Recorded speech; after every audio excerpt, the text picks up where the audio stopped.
There we go. Okay.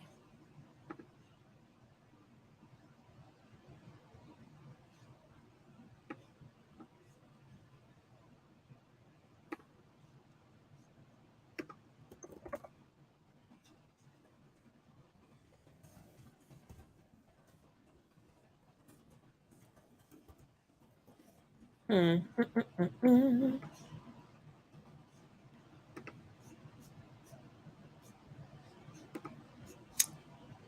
Hey guys, just give me 1 second.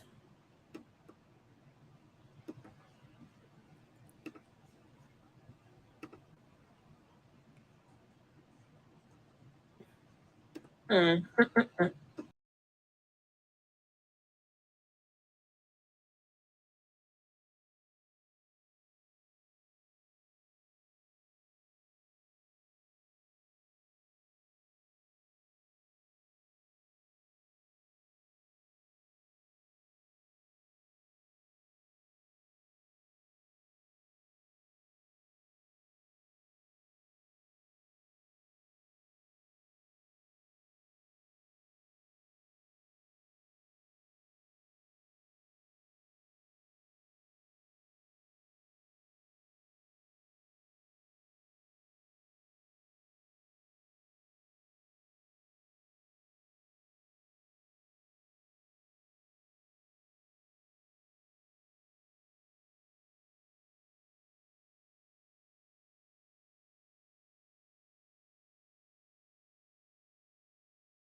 Here we go. Hi, everyone. Oh, my goodness. Thank you guys so much for hanging out with me. I am so sorry about that. We had a few. Here we go. Technical.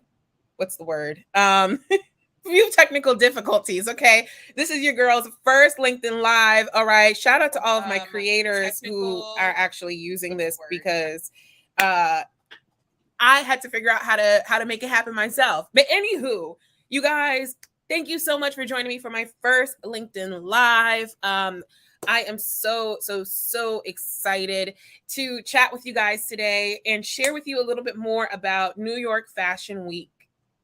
Um, and a little bit to tell you guys about what it is, what I do, and how I prepare for it. Okay, so we're gonna keep this nice and short. I'm gonna get you guys out of here by 1 p.m. Eastern. That's what 10 over on the West Coast. So let's go on and just hop into it. So I am Jamae Jackson. I am the founder and editor in chief of the Blonde Misfit, which is a lifestyle site that I started back in 2015 to tackle diversity and inclusion in the fashion and beauty industry. I did this because I am a Black and Latina girl who really wants to figure out how do we start having these really intimate conversations that allow people to have a seat at the table, right? So that is how the Blonde Misfit got started. And today, we have just had so many amazing wins. I was ranked as Google's woman to watch in 2016. The Blonde Misfit has been ranked in the top 100 fashion and beauty sites in the world. We have gone to New York Fashion Week. We have the blog, we have a podcast, we have a syndication with a couple of different media outlets. And so when I talk about these things in the fashion and beauty space, it's not to brag, but it's simply to show other women and men out there who look like me, who come from similar backgrounds as I do, that it is possible for you as well. So by day, I also am the founder. I'm also the fashion and beauty creator manager here at LinkedIn. So using tools like LinkedIn Live is something that I always encourage my creators to do. But ultimately, I'm here to help all of our global fashion, beauty, and lifestyle creators find success on the platform. So, with that being said, let's talk a little about New York Fashion Week, okay? New York Fashion Week, what is it? So, New York Fashion Week is one of the four main hubs that usually happen during Fashion Month that happens twice a year. So, historically, it happens in September and in February. And I know, even though it sounds a little different, usually what has happened historically is that the shows in September are going to be showing like things that you would be wearing in the February time, and then February is kind of showing what's happening in September as far as clothing. This is because historically what used to happen was buyers and stylists would come to the shows, figure out, okay, this is what I want at Bergdorf's, this is what I want at Saks, this is what I want at Nordstrom's, and put orders in with the designer so that by the time the season started, then you would actually have it readily available.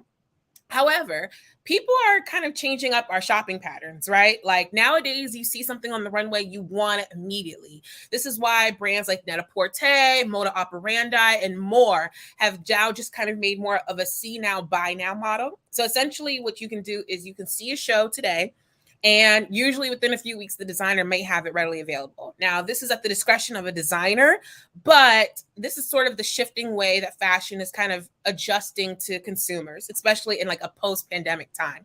So September and February are your two fashion months, and you're usually at four fashion hubs. So you have New York, who always kicks us off. Then you have London, then you have Milan, and then you finish out in Paris.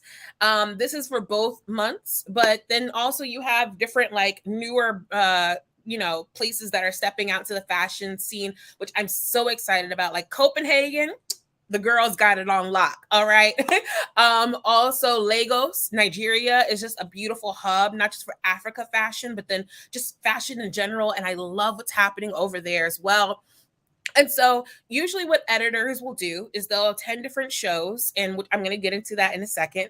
And usually cover the brands or whatever your actual, the responsibility is for that.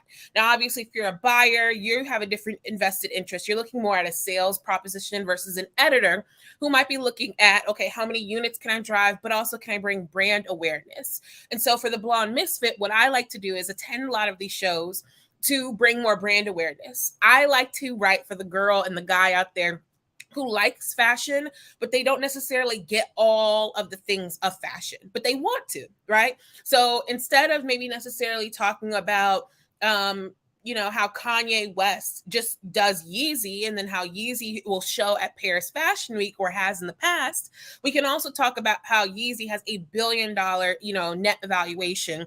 And like, what does that mean to have a Black creative director at the helm of it?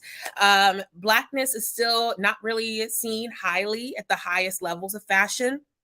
So it's really important to me to be able to highlight and encapsulate that with my show reviews, with events that I attend, and even with designers that I support. So let's just go on and hop into some of the things that I know you guys are questioning. Also, by the way, make sure you drop questions down in the chat. I am going to be looking at them now that I finally got the situation figured out. Okay. So let's talk about, how do you even get to go to New York Fashion Week? I love this question because it has changed so many times since 2015, 2016, when I went to my first shows. So it used to be where the designers would actually send out an invite to you. But nowadays, because of the influx of influencers and bloggers and even like A-list celebrities who are not coming about it through the traditional celebrity tandem, like think of like a Charlie D'Amelio, right? Who isn't necessarily a celebrity in the way of like a Will Smith, but also she is a celebrity in her own right. Nowadays, you can actually request to attend shows. And so that is everything from actually reaching out to a designer or reaching out to their PR agency. Many of them actually recruit agencies around this time because they're just getting an influx of questions and invite requests. And then you can just like reach out and essentially craft and pitch yourself. So the same way an editor might pitch themselves to report a covered story, you want to really think about, well, what sets me apart from anyone else that they're going to be inviting? For me, I always lean into the fact that I have been honored by Business of Fashion, Allure, Teen Vogue. I know it's a little sprinkle, but like sometimes you want to pull out the receipts. I also talk about the fact that what how my traffic on my website does. I'm really blessed that the Blonde Misfit does high five figures each month, especially around impressions.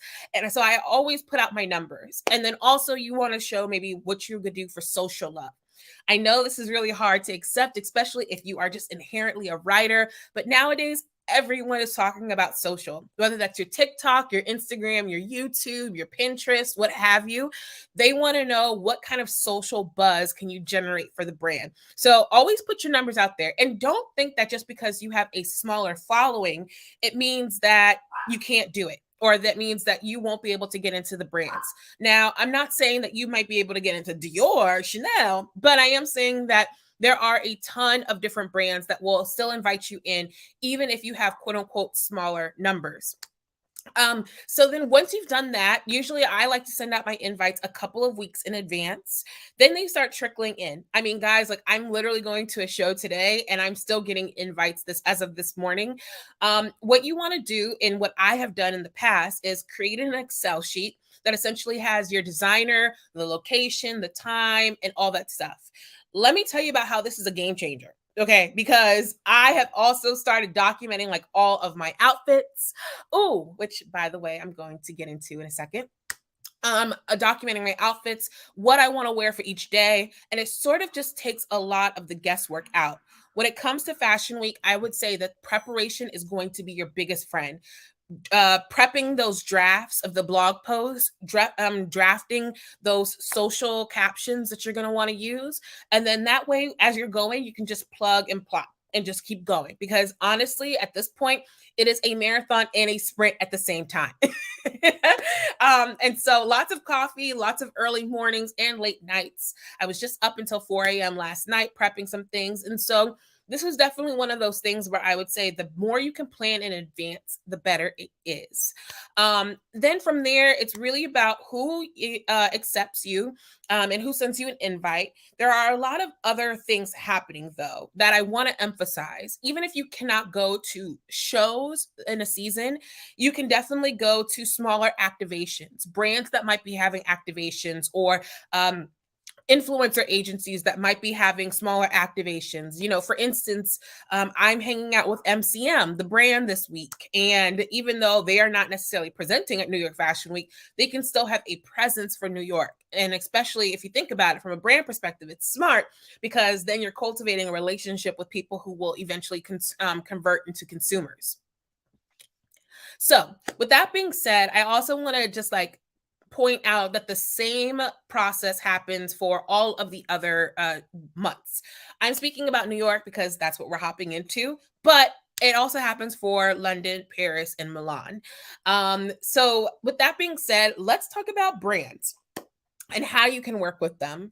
So let me just tell you this, that a lot of influencers are coming up on a lot of money, okay, when they are working with brands, especially for New York Fashion Week. There are different ways you can do it. And in fact, if you want to see a little bit more about what branded content can look like, definitely check me out on Instagram. I'm at the Blonde Misfit across all my social media platforms, but you can sort of see a little bit about how I have partnered with brands in the past. But one of the things that you can always think about is that brands want to work with you just as much as you want to work with them.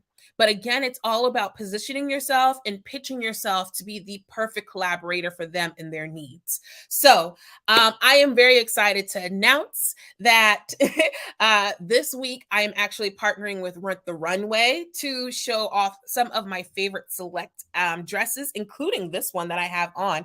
Don't worry, you guys, I know you guys can't see too much, but you will see it when I take some photos.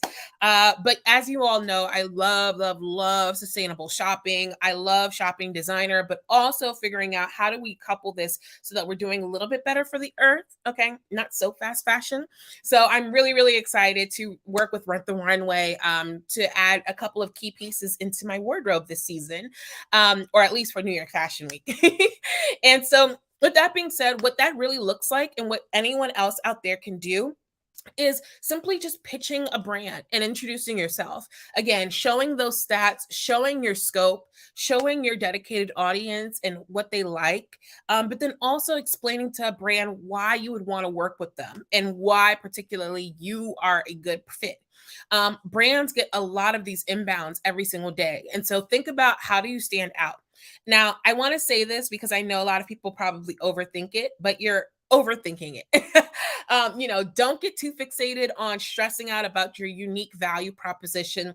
Just really be yourself and show up. And if a brand feels like a right fit, it'll be. I am truly a believer that everything works in its own divine timing. And so just keep working with the brand, show some love to them on social media, follow them. If they have event launches in your neighborhood or in your area, like, try to see if you can pull up, see if you can show love. People want to see that you are actually invested in the brand before they invest in you. All right. And so that is just sort of a little bit more about how you can work with brands and how you can pitch yourself. Now, money is a whole different topic. And if you guys would love for me to do a second LinkedIn Live, this time I'll actually get it right. Please let me know in the chat. I would love to know if you guys want me to talk about money and money as an influencer, because honey, there is a lot of tea there. Okay.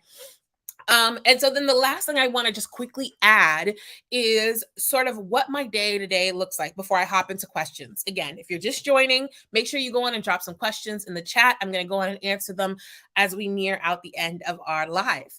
So, for me, what it looks like usually during Fashion Week is I'm usually up by like 6:30. I receive on average about 500 emails a day. I know that sounds pretty maddening, and it is. But I do receive about 500 emails a day from press, from like anything from PR, Newswire, to actually dedicated agencies, to maybe even the designers themselves. Again, this is not just about covering the shows, but it's about covering all the other things. So I might be talking about the Black and Fashion Council in the showrooms, but I also may be specifically talking about smaller activations that are empowering female founded or minority founded businesses. So my day starts usually at 6:30 a.m. and I go through all of my emails. I weed out whatever I'm not going to probably cover, but then I also will go through what I am planning on covering. Then from there, it's about drafting your blog posts, about your social captions, if there's video assets, figuring out where I can get those video assets, and then ensuring that I'm giving proper accreditation to everyone. Look, I have made a lot of mistakes. Creating my own website and my own brand that has served as a media outlet, but then also as like a personal diary. Okay. But always making sure that you credit your photographers, that you're crediting all of your socials, whoever had hands on the project, you really want to just emphasize and show love to, because people remember. Okay.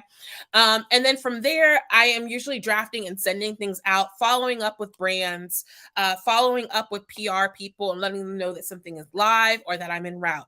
Now, the hard thing about all of this is that as you're literally publishing out content throughout the day, you're getting images of the show that just finished, or you're heading whatever. You also are physically moving. I'm usually in the backseat of a cab with my laptop in hand, drafting out notes, looking to see on Vogue Runway who else, just happened to show. Maybe if I didn't get a show invite, I still show love to the brands, because you want to nurture that relationship. And also going backstage, covering the makeup, doing interviewing people, making sure your phone is charged. Okay, your portable charger will be your best friend. And then also just making sure that you are translating all of your notes, that you're working backstage. And then if you happen to also be attending the show, making sure that you get in through check-in and that you also get seated before the show. Thankfully, almost none of the shows actually start on time, which is a bit encouraging, but you still have a really, really tight schedule. And when you think about the landscape of New York, things are not necessarily next to each other. Spring Studios is usually where like the headquarters is for New York Fashion Week, but you could be happening anything around the city, including in Harlem and Brooklyn, whatever. So this is again why I think planning your content out in advance is really going to be helpful. If you write where your locations are going to be, you can map out for your Uber or your transit or whatever have you, how to get there. So this is why I'm saying just plan. Okay, guys, like I am not a type A planner at all, but I will be for Fashion Week. And so, yeah, historically, the Blonde Misfit covers and usually pushes out anywhere from like 30 to 40 pieces of content over the span of a week. I don't think I'm going to be doing that much this season because I also still have a day job, but I will be still posting a lot of content, especially on my Instagram, which is at the Blonde Misfit. And then also on TikTok, which is at the Blonde Misfit with the little underscore thing.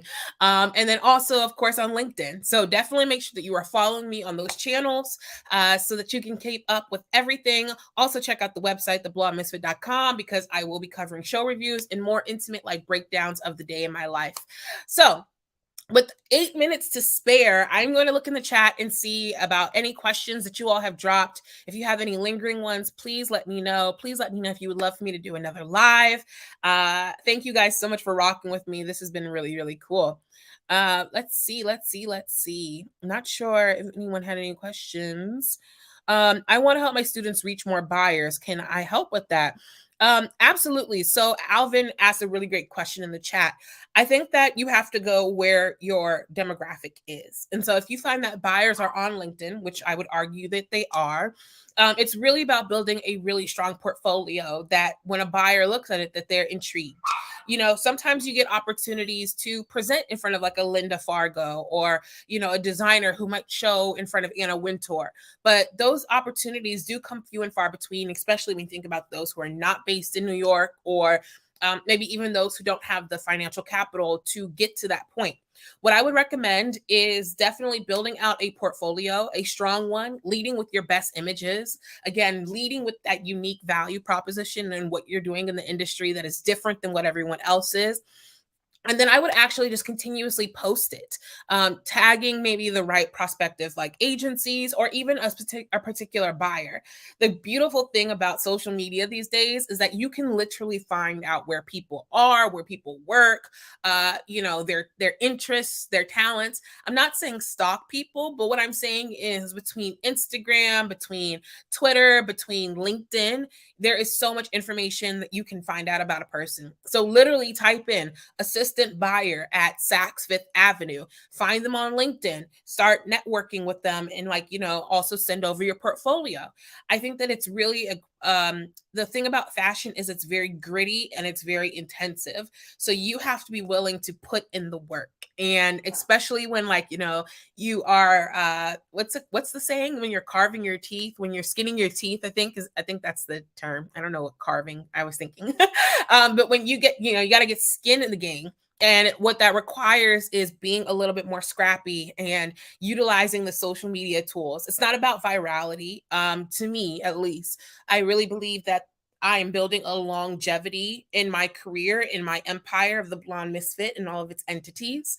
So I don't focus on virality, but I focus on quality and substance. So I would definitely recommend anyone, especially if you're a design student, to do the same. Yes. Oh, yes. Okay. You guys are saying you want me to talk about the money.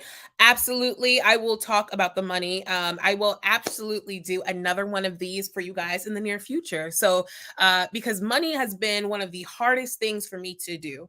Obviously, as a Black woman, it's been weird for me to advocate for myself. And I don't know about you guys, but for me, historically, whenever I've had questions about anything in life, adulting, I always turn to my mom. My mom is like the person I talk to about everything. But the reality is, since she's not an influencer, since she's not a lifestyle creator, since she's not an on camera personality, she doesn't know how to advocate in like what is proper charge for an Instagram post or a LinkedIn post or any of those things. So I've had to learn a lot of this on my own. So I am more than happy to share because I believe in paid transparency. And I also believe that when we all know better, we do better. So I will certainly do a second one for you guys. Lamique Beauty will be the makeup partner to Sammy B's runway show. I am so excited, Kim. You guys check out Kim Roxy. She's one of my fabulous creators. I see a few of my creators. Renee is in here as well.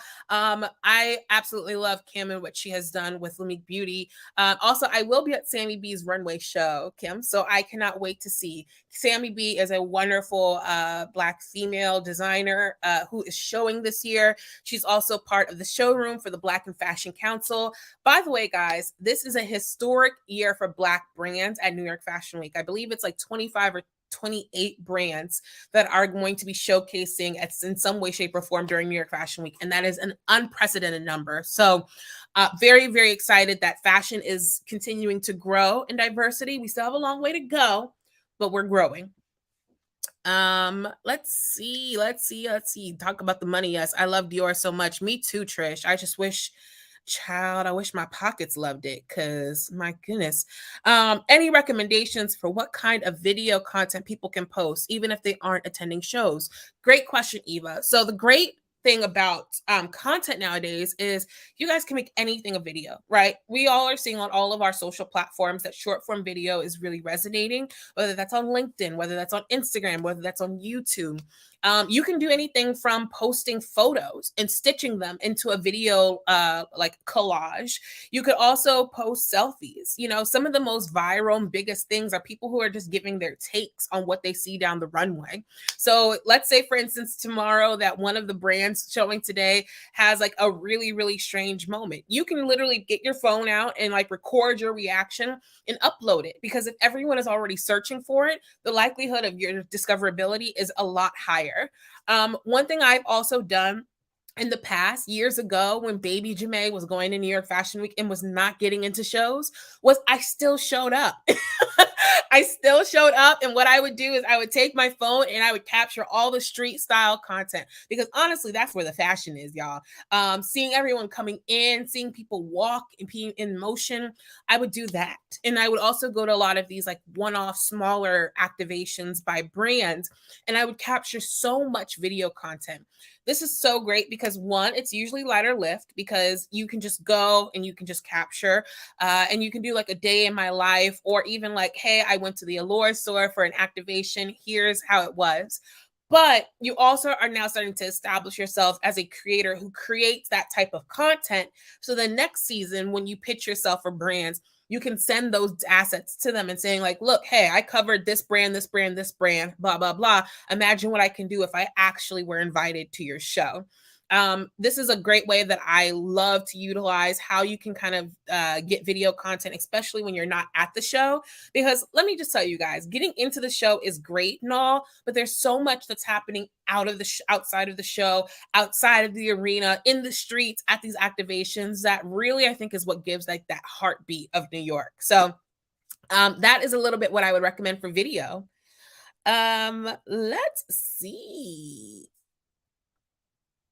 Daphne says she's seen 28 somewhere. Yes, I am so excited.